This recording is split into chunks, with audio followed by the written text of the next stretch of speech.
এমন অভিশাপ দেবো চামচুকি চামাকাটা মজুমদার তোর বউ আমার।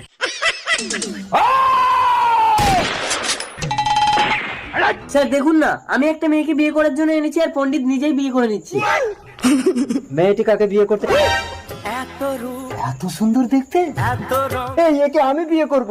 তোমরা যদি বাড়াবাড়ি করো সব কটাকে জেলে ঢুকিয়ে দেবো।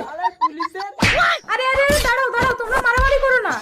যে আমাকে সব থেকে বেশি খুশি করতে পারবে আমি তাকেই বিয়ে করব। এই নাও, আমার সমস্ত সম্পত্তি আমি তোমাকে দান করে দিলাম। এই সব জমি আমার। খুশি তো? এতদিন পূজা পাঠ করে যা উপার্জন করেছি সব তোমায় দান করলাম। দাও দাও। কি এত বড় অপমান? এই নাও, আমার সরকারি পুলিশের চাকরিটাই আমি তোমাকে দিয়ে দিলাম। আজ থেকে আমি পুলিশ। আমি তোমায় নিজেকে দান করলাম। তুমিই আমাকে সব থেকে বেশি খুশি করলে। তোমরা এখন সর্বস্ব দান করে নিঃস্ব ভিখারি, তাই আমি এর সাথে চললাম। আমার বাবা ঠিক বলতো, সারা মেয়ে লোকের পাল্লায় পড়লে সব ভোগে চলে যায়।